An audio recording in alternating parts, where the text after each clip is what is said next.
예, 여러분 안녕하세요. 우주TV의 티노입니다. 오늘 먼저 보기로 소개시켜드릴 게임은 바로 여기 있는 스타워즈 클론전쟁입니다. 이 게임은 협력 게임을 즐겨보신 분들이라면 모두 다 알만한 그 팬데믹이라는 게임의 시스템을 차용한 게임입니다. 이 게임의 작가인 그 알렉산더 오드로프는 오리지널리티의 게임보다는 그 유명한 IP를 가지고 기존의 게임 시스템을 접목시켜서 테마에 맞게 변주를 준 게임들이 좀 더 유명한데요. 그 일례로 러브레터 게임을 가지고 변주를 준 인피니트 건틀렛 러브레터라든지 아니면 국내에도 작년에 펀딩을 출시했던 월드 오브 워크래프트 테마를 차용한 리치왕의 분노도 바로 이 작가의 작품입니다. 하지만 본 영상은 그 붙어보게가 아닌 만큼 하나하나 비교해서 말씀을 드리기보다는 이 스타워즈 클론 전쟁의 게임 매력 포인트를 소개하는 데 더 집중하도록 하겠습니다. 우선 팬데믹이라는 게임을 얘기를 안 할 수가 없습니다. 팬데믹이라는 게임은 협력 게임을 좋아하시는 분들이라면 꼭 한 번쯤은 추천드리고 싶은 게임인데요. 그만큼 완성도가 높은 게임입니다. 정해진 시간 안에 역할을 나누어서 넓은 지도를 돌아다니면서 질병 확산을 저지하고 4개의 치료제를 개발하며 승리하는 게임인데요. 그 질병 바이러스들이 언제 어디서 출몰할지 모르는 긴장감이 팬데믹의 핵심 재미라고 볼 수 있습니다. 본 게임에서는 질병 큐브가 바로 이 스타워즈 클론 전쟁에서 분리주의 연합에서 주 병력인 B-1 배틀 드로이드입니다. 더불어 팬데믹에서도 각 플레이어들마다 비대칭의 능력의 캐릭터들을 골라서 진행한 것처럼 이 스타워즈 클론 전쟁에서도 스타워즈 공화국의 7명의 제다이들을 선택해서 게임을 진행할 수 있습니다. 더불어 각 캐릭터마다 매력적인 피규어가 동봉이 되어 있습니다. 무엇보다 이 스타워즈 클론 전쟁의 오리지널리티는 최종적으로 무찔러야 하는 빌런 또한 4개의 캐릭터들로 준비가 되어 있어서 마치 시나리오 게임을 즐기는 듯한 기분으로 하나하나 깨나가면서 즐길 수 있다는 점이 매력입니다. 참고로 처음 즐기실 경우는 이 스타워즈 클론 전쟁에서 가장 강력한 빌런인 두쿠백작의 제자인 이 아사즈 벤트리스를 상대로 즐기는 것을 추천합니다. 또 당연한 얘기지만 각 빌런들마다 해당 빌런의 특징을 잘 살려서 기획이 되고요. 저마다 다른 방법으로 플레이어들을 괴롭히는 점이 최근에 그 협력 게임으로 푹 빠져서 즐겼던 그 마침에서 빌런들을 바꿔 도전하는 재미와 비슷했습니다. 이렇듯 스타워즈를 좋아하시는 분들이라면 내가 좋아하는 제다이를 선택해서 고르고 그들의 능력을 10분 활용해서 빌런을 제거하는 과정을 몰입해서 즐길 수가 있습니다. 이 스타워즈 클론 전쟁은 팬데믹의 핵심 재미인 기존에 오픈됐던 이 지역을 기준으로 계속해서 적들이 침공을 하기 때문에 한번 출몰한 지역은 계속 신경을 쓸 수밖에 없다는 부분과 각 플레이어들마다 내 턴에 4번의 행동을 수행한다는 점은 그대로 이어왔습니다. 하지만 팬데믹의 기존 시스템에 단순히 스타워즈라는 IP만 입혔다면 실망할 수밖에 없겠죠. 하지만 작가는 역시 영리하게 팬데믹 시스템을 비틀었는데요. 우선 4번 할 수 있는 행동을 기행, 증원, 공격, 임무 수행이라는 심플한 액션들로 구성을 함으로써 기존의 팬데믹보다 배울 수 있는 난이도가 낮아졌습니다. 기존에 드로이드가 있는 지역에 또다시 드로이드가 이렇게 추가가 된다면 이 위협 트랙이 한 칸 내려가게 되는데요. 위협 트랙이 이렇게 맨 아래로 도달하게 되면 모든 플레이어들 미션이 실패돼서 게임에서 패배하게 됩니다. 그렇기 때문에 이 위협 트랙이 마지막까지 내려가기 전까지 정해진 임무 카드들을 수행하고 최종적으로 빌런 시트 뒷면의 최종장을 완수해야만 게임에서 승리하게 됩니다. 여기서 기존의 팬데믹은 이런 임무라는 게 없이 어떻게 플레이를 즐기건 4개의 치료제를 모두 개발하는 것이 목적인 터라 자주 게임을 즐기다 보면 어떤 지역의 질병 큐브들이 생성되고 퍼지는지만이 변수인지라 많이 즐길수록 결국 확장이 필수가 되게 됩니다. 하지만 작가는 이 24장의 임무 카드로 대체를 하였습니다. 그래서 플레이어들이 매판 선택한 난이도에 따라서 3장 혹은 6장까지 이 24장 중에 랜덤으로 선택을 해서 게임을 진행하게 되는데요. 이렇게 펼쳐진 임무 카드들을 모두 수행을 해야만 해당 빌런의 최종장으로 넘어가게 됩니다. 그리고 이렇게 임무가 펼쳐졌을 때 각 2개의 토큰이 어떤 지역에서 임무를 수행할 수 있는지 표시할 수 있게 됩니다. 그래서 이 자연스럽게 임무 카드의 여부로 게임의 난이도와 더불어서 리플레이성까지 함께 잡았습니다. 이 임무 카드들 또한 그 스타워즈의 찐팬들이라면은 충분히 알 법한 사건들로 구성이 되어 있는데요. 임무를 수행할 때 무미건조하게 가서 임무를 수행하는 게 아니라 그때의 상황들을 떠올리면서 수행할 수가 있게 됩니다. 그리고 임무 카드는 이렇게 한 번에 2장까지만 공개가 되기 때문에 남아있는 임무를 미리 준비할 수가 없습니다. 그래서 남은 임무 카드들을 오픈하기 위해서라도 이 2개의 임무를 수행하기 위해 플레이어들은 엄청 분주해지게 됩니다. 그리고 이 드로이드들이 퍼지는 것을 막기 위해서 플레이어들은 전투를 할 수 있습니다. 기존에 단순 1 액션 포인트를 사용해서 질병 큐브 1개를 제거했던 팬데믹과는 다르게 주사위를 사용하게 됩니다. 그래서 12면체의 주사위의 결과에 따라서 드루이드를 한 번에 제거할 수도 있고, 혹은 이렇게 아쉽게 플레이어가 피해를 입게 된 경우도 있습니다.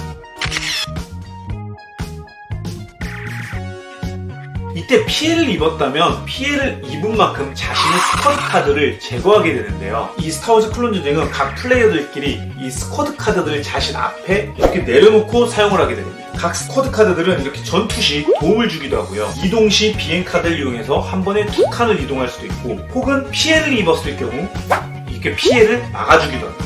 혹은 이렇게 여러 조력자의 도움으로 다양한 능력을 적재적소에 사용할 수도 있습니다. 이렇게 자신의 체력이자 능력을 사용할 수 있는 스쿼드 카드는 스타워즈 클론 전쟁의 핵심 포인트입니다. 이렇게 랜덤으로 나오는 주사위 누군가는 다르게 확실하게 공격력을 제공하는 스쿼드 카드는 공격적인 스쿼드 카드들을 많이 배치하고 싶겠지만, 기존의 팬데믹 시스템과 같이 총 7장이라는 핸드 제한이 여기서도 주어지기 때문에 스쿼드 카드 또한 7장까지밖에 내려올 수밖에 없게 됩니다. 그렇기 때문에 상대적으로 이렇게 공격적인 스쿼드 카드들을 배치하게 되면 내가 이동이나 방어력이 떨어질 수밖에 없게 되고요. 반대로 이동이나 이렇게 조력자들을 위주로 스쿼드 카드를 배치하면 상대적으로 공격력이 떨어질 수밖에 없게 되는 것이죠. 바로 이런 부분들로 인해서 특정 스쿼드 카드들을 필요로 하는 이런 미션들을 확인을 하고, 각 플레이어들 간에 서로 어떤 카드들을 어떻게 세팅하고, 누가 임무를 수행하고 누가 드로이드를 제거하는지, 이런 역할들이 자연스럽게 나눠질 수밖에 없게 됩니다. 또 이렇게 같은 지역에서 임무를 수행하거나 전투를 하게 되는 경우는 전투 주사위는 현재 액션을 수행하는 사람이 던지더라도 함께 있는 지역의 플레이어의 스쿼드 카드들을 함께 사용할 수 있기 때문에 협력의 맛이 좀 더 살아있습니다. 단 한 번 이렇게 사용해서 소진된 스쿼드 카드는 자신의 차례 전에 회복이 되기 때문에 내 턴의 스쿼드 카드들을 다 사용해버리면 상대가 필요로 할 때 내 스쿼드 카드들을 사용할 수 없기 때문에 이 점 유의해 주셔야 됩니다. 이렇게 플레이어 모두가 전투적인 능력을 베이스로 게임이 진행되기 때문에 기존의 팬데믹과는 다르게 다들 시원시원한 액션으로 게임을 즐길 수가 있고요. 빨리 임무를 수행하기 위해서 스쿼드 카드들을 원하는 걸 골라서 모으고 임무 지역으로 팀원들 간에 이동을 하다 보면 갑작스럽게 또 다른 지역에 드로이드들이 불어나 있는 이 상황 때문에 위협이 신경 쓰이는 이 절묘한 밸런스가 참 좋았습니다. 그렇다면 이 드로이드들을 다 제거하고 임무를 수행하러 가면 되지 않겠느냐라고 생각하시겠지만, 이 스타워즈 클론 전쟁에서는 각 플레이어들이 선택한 이 빌런마다 특정 이런 빌런 카드들이 존재하게 됩니다. 그래서 이 빌런 카드들은 플레이어 턴이 마치면 한 장씩 오픈을 해서 해당 빌런의 액션이 수행되게 되는데요. 각 빌런들마다 이 위협 트랙이 내려가기도 하고요. 혹은 어떤 지역에 드로이드들이 출몰하기도 하고, 혹은 빌런이 이동하면서 캐릭터들을 공격하기도 하기 때문에 자연스럽게 임무 카드를 수행하는데 턴이 부족하게끔 만들어요. 그래서 결국에는 어떤 순간에서는 무리를 해서라도 임무 카드를 수행하러 갈 수밖에 없게 만들어 놨습니다. 또 빌런 또한 이렇게 이동을 하면서 돌아다니다가 임무 토큰 위에 올라가게 되는 경우는 각 플레이어들이 임무를 수행하기 전에 빌런을 먼저 처치해야 된다는 그 제약도 생기게 됩니다. 그래서 이때 체력이 1인 드로이드들과는 다르게 최소한 체력이 3인 이 빌런들은 전투 시 데미지가 누적되지 않는 이 스타워즈 클론 전쟁 특성상 한 번에 처치하기가 쉽지만은 않습니다. 그리고 임무 카드가 남아있을 때의 이 빌런 액션과는 다르게 임무 카드를 다 클리어하고 난 뒤에는 이 빌런 시트를 뒤집어 최종장 임무를 수행하게 되는데요. 그때의 그 빌런 액션이 달라진다는 점도 클라이막스다운 변주의 느낌이 들어서 인상적이었습니다. 무엇보다도 저는 팬데믹 기본 게임을 해보신 분들은 아시겠지만 난이도를 조절하는 질병 카드들을 더미에 섞어서 넣을 때 약간 번거로운 부분이 있는데요. 그 질병 카드의 역할을 아예 이 빌런 카드 더미로 만들어 놓아서 그 세팅의 번거로움은 줄이고 빌런별 특색을 살렸다는 점은 확실히 팬데믹 기본판보다는 나아진 점이라고 생각이 들었습니다.